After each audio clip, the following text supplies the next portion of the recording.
Long years ago, we made a tryst with destiny, and now the time comes when we shall redeem our pledge, not wholly or in full measure, but very substantially. At the stroke of the midnight hour, when the world sleeps, India will awake to life and freedom. 200 বছরের বেশি শাসন করা রাজত্ব Lord Mountbatten মাত্র 72 দিনের মধ্যে দেশভাগ সম্পন্ন করেন এবং ব্রিটিশ ভারত ছেড়ে চলে যায়। কিন্তু ব্রিটিশদের এত তাড়া কিসের ছিল? 1954 সালে পাকিস্তান সই করে ইউএস ডিফেন্স এগ্রিমেন্ট। তাহলে ইউএসের কি প্রেসার ছিল ব্রিটিশদের উপর ভারতকে স্বাধীনতা দেওয়ার জন্য? গান্ধীজি তখনও চাইছিলেন হিংসা থামুক।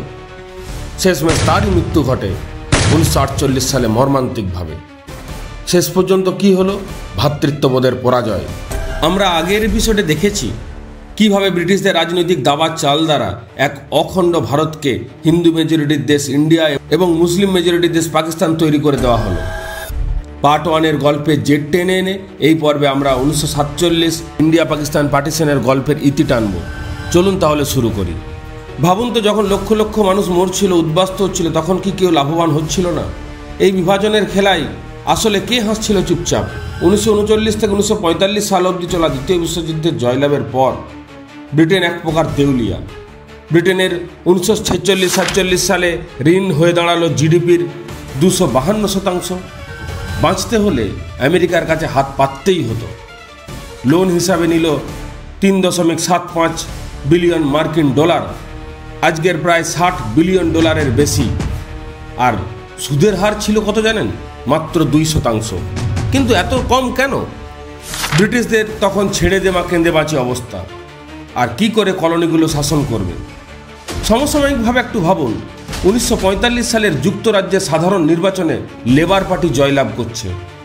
ক্লিমেন্ট এটলির নেতৃত্বে একটি নতুন সরকার গঠিত হয়, যার মন্ত্রিসভায় ছিলেন স্ট্যাফোর্ড ক্রিপস এবং লর্ড পেথিক লরেন্স। এই নতুন সরকারের বহু সদস্য অ্যাটলি নিজেও বহুদিন ধরে ভারতের উপনিবেশবাদের অবসানের পক্ষে ছিলেন। পরে 1946 সালে ক্যাবিনেট মিশন প্ল্যান নিয়ে আসে এই স্ট্যাফোর্ড ক্রিপস এবং লর্ড পেথিক লরেন্স। দ্বিতীয় বিশ্বযুদ্ধের ফলে ব্রিটিশ অর্থ ভাণ্ডার প্রায় খালি হয়ে গেছিল এবং ব্রিটিশ জনগণও আর দূরবর্তী ও ব্যয়বহুল উপনিবেশে যুক্ত থাকার বিষয়ে উৎসাহী ছিল না। 1945 সালের শেষ দিকে ব্রিটিশ সরকার সিদ্ধান্ত নেয় যে তারা ভারতে ব্রিটিশ শাসনের অবসান ঘটাবে। 1947 সালের শুরুর দিকে ঘোষণা করা হয় জুন 1948-এর মধ্যে ক্ষমতা হস্তান্তর করে দেওয়া হবে। মানে শেষের দিকে একটা দায় ছাড়া ভাব ছিল ব্রিটিশদের ভারতের প্রতি। পরে নিজের স্মৃতিচারণায় অ্যাটলি লিখছেন যে দ্রুত ডিকলোনাইজেশন প্রক্রিয়া চালু করেন, কারণ তিনি অনুমান করেছিলেন দ্বিতীয় বিশ্বযুদ্ধ পরবর্তী ভারতে জাতীয়তাবাদী আন্দোলন এবং যুক্তরাষ্ট্র উভয় পক্ষ থেকেই ঔপনিবেশবাদের শাসন বিরোধিতা আরও বাড়বে।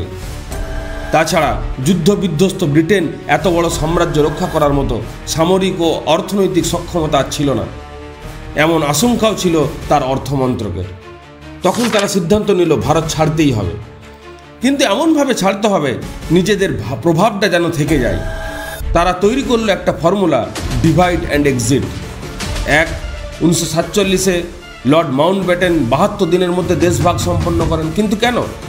2 সীমানা ঠিক হয় মাত্র 5 সপ্তাহে, আর সেটা প্রকাশিত হয় স্বাধীনতার পর, কিন্তু কেন? ভাবুন তো, 350 মিলিয়ন মানুষের দেশভাগের সীমানা মাত্র 5 সপ্তাহে, আর প্রকাশিত হয় স্বাধীনতার পর। মানে আগে ভাগ পরে জানো। ব্রিটিশের কাছে ভারত ছিল সোনার ডিম পাড়া হাঁস, তাই এত সহজেই ভারতকে ছেড়ে দেওয়া যাবে না। তাহলে উপায় একটাই, ইউএসের চাপে অখণ্ড ভারতকে ধর্মের নামে বিভাজন করে ইন্ডিয়া পাকিস্তান তৈরি করে আমাদের স্বাধীনতা উপহার দেওয়া হলো।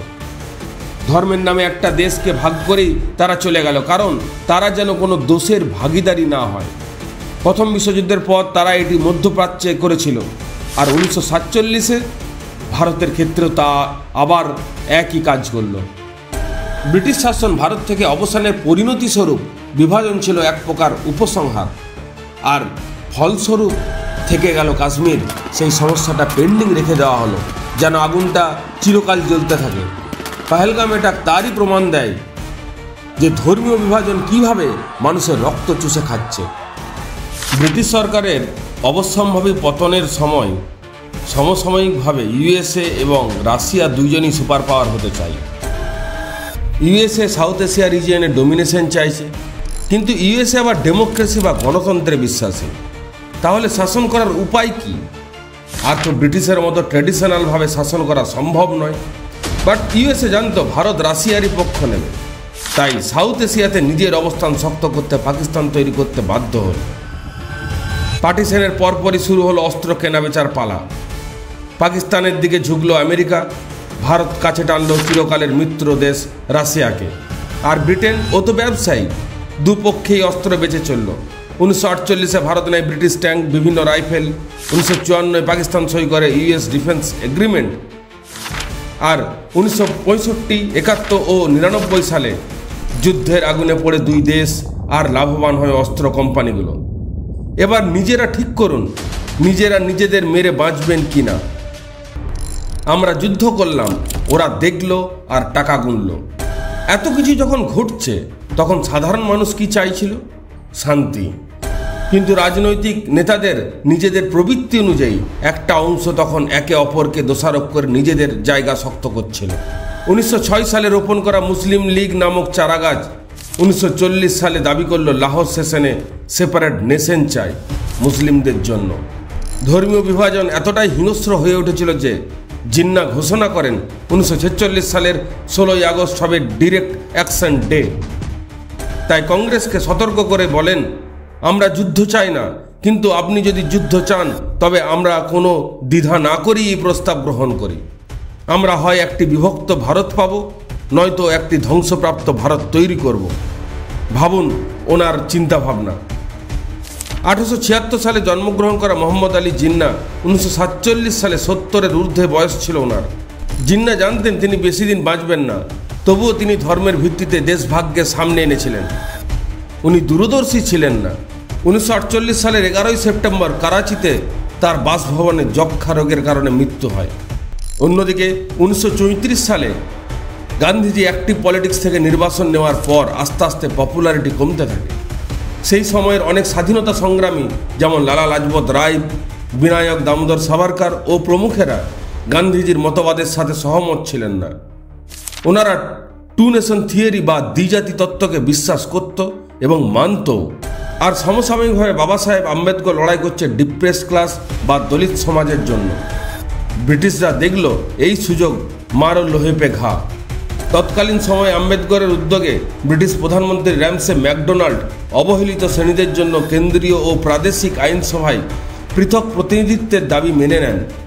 মুসলিম লীগ এই কমিউনাল অ্যাওয়ার্ডের পক্ষে ছিল, কারণ এটি হিন্দু জাতিভিত্তিক নেতৃত্বকে দুর্বল করার সম্ভাবনা তৈরি করেছিল। এটাই বারুদের মতো কাজ করে গেল। এই খেলায় হেরেছিল মানবতা, আর জিতেছিল রাজনীতি, অস্ত্র বাণিজ্য আর এক টুকরো জমির জন্য যুদ্ধের নেশা।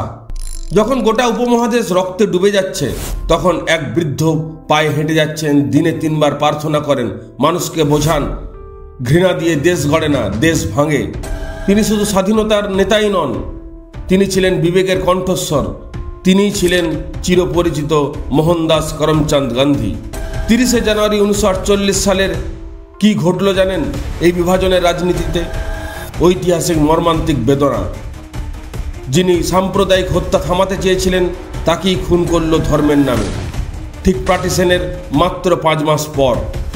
পার্টিশন শুধুই ভূখণ্ড ভাগ ছিল না, ওটা ছিল অন্তহীন সংঘাতের বীজ। কাশ্মীর থেকে কার্গিল শুধু মাটি নয়, ধর্মীয় বিভাজনের লড়াইয়ের মূল শিকড়। সময়ের সাথে চলতে চলতে 1998-এর মধ্যে 2 দেশ পরমাণু শক্তিধর হলো। একটা ভুল বোতাম মানে কয়েক কোটি মানুষের মৃত্যু। আর এই লড়াইয়ের দাম দিচ্ছে কারা? সাধারণ মানুষ। আজও সীমান্তে রক্ত ঝরে, ঘর ভাঙে, চোখে জল আসে। Pulwama attack, Galwan clash, Pahalgam attack, এই জঙ্গি হামলাগুলো কি এখনও সত্যি ধর্মের কারণেই হচ্ছে? 2025 সালে জম্মু কাশ্মীরের পেহেলগামে জঙ্গি হামলায় শহীদ হন ভারতীয়রা। দেশ জুড়ে শোক, রাগ আর প্রতিশোধের আওয়াজ। মিডিয়ায় চলতে থাকে ব্রেকিং নিউজ, সীমান্তে ফের আগুন। ঠিক তখনই আরেকটা ঘটনা ঘটে, যা মিডিয়ায় হয়তো 10 সেকেন্ডের জায়গা পায়। ইউএস আর চায়না করে ফেলে এক নতুন হাই লেভেল ট্রেড ডিল। প্রশ্ন উঠছেই, কেন এই এমন সংযোগ ঘটছে বারবার? যখন দক্ষিণ এশিয়ায় আগুন, তখনই গ্লোবাল শক্তিগুলো চুপিসারে সই করে নিচ্ছে কোটি কোটি ডলার চুক্তি। পাহাড়ের আগুন কি কেবলই ছাই নয়, ওটা কি ঢেকে রাখছে চুক্তির কলমের কালি? এটাই তো সেই পুরনো খেলা, একদিকে যুদ্ধ দেখাও, অন্যদিকে অস্ত্র বেচো। আজও হোটেলে উঠে আসে সেই পুরনো মন্ত্র, তারা বনাম আমরা, হিন্দু বনাম মুসলিম, পূর্ব বাংলা বনাম পশ্চিম বাংলা। আমরা এখনও বন্দী 1947-এর ফাঁদে। এটা রাজনীতি নয়, এটা পুনরাবৃত্তি। আর ইতিহাস যখন বারবার ফিরে আসে, তার ইতিহাস থাকে না, তা অভিশাপ হয়ে যায়। কিন্তু দুঃখের বিষয় হলো কি জানেন, ধর্মের নামে দেশটা ভাগ করেছিল ব্রিটিশরা, আর আমরা চোখ বুঝে তা মেনে নিয়েছিলাম। তাই প্রশ্নটা আজও প্রাসঙ্গিক, আমরা কি এই বিভাজনের উত্তরাধিকারী রেখে যাব ভবিষ্যৎ প্রজন্মের জন্য, নাকি গড়ে তুলতে পারবো অখণ্ড ভারত? আমার মতে কি জানেন, 1947-এর এই ভুল শুধরানো আর সম্ভব নয়। দুই দেশ যেভাবে ভাগ হয়েছে, আর অখণ্ড ভারত গড়া কোনোদিনই পসিবল নয়। তবু আমরা চেষ্টা করতে পারি মহাভারতের 19তম অধ্যায় শুরু করতে, যেখানে ধর্ম নয় মানবতা হবে প্রথম পরিচয়।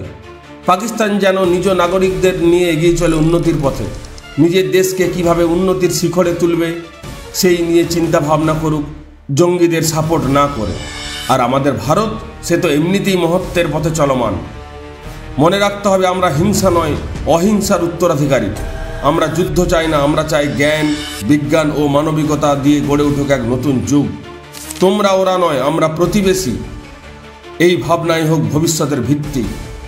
এই ধর্মীয় মতভেদের রণক্ষেত্রে দাঁড়িয়ে মনে পড়ে ভগবদ্গীতার অমোঘ বাণী, বিদ্যা বিনয় সম্পন্নে ব্রাহ্মণে গোবী হস্তিনী শুনি চৈব স্বপাকে চ পণ্ডিতা সমদর্শিন।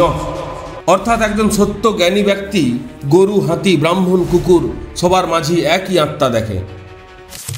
থাক না লেখা ইতিহাস বইয়ের পাতায়, আর মানবতা লিখুক ভবিষ্যৎ। এই ইতিহাস শুধুই জানার জন্য নয়, এটা বোঝার জন্য। কারণ যারা ইতিহাস ভুলে যায়, তারা ভবিষ্যতের রক্তপাত ঠেকাতে পারে না। চান্স ফেয়ার থেকে আমি মনোজিৎ চন্দ বলছি। এই চ্যানেল শুধু তথ্য দেয় না, প্রশ্ন তোলে। কারণ আপনি জানলে তবেই বদল সম্ভব। ভিডিওটা যদি আপনাকে একটুও ভাবতে বাধ্য করে, তাহলে লাইক করুন, শেয়ার করুন, আর সাবস্ক্রাইব করে পাশে থাকুন চান্স ফেয়ারের। তারাই ইতিহাস বদলায় যারা প্রশ্ন করতে শেখে। আজকের ভিডিওতে আমরা 1947-এর ইন্ডিয়া পাকিস্তান বিভাজনের এই রক্তাক্ত যুদ্ধের গল্প শেষ করলাম। কিন্তু এখানেই শেষ নয়, এই সিরিজে আসবে 1965, 1971 ও 1999-এর যুদ্ধ, যা আপনাকে শিহরিত করে তুলবে। এটা শুধু গল্প নয়, এটা এক ভয়াবহ বাস্তবতা। আর চান্স ফেয়ারের কাজ এই বাস্তবতাকে আলোয় নিয়ে আসা।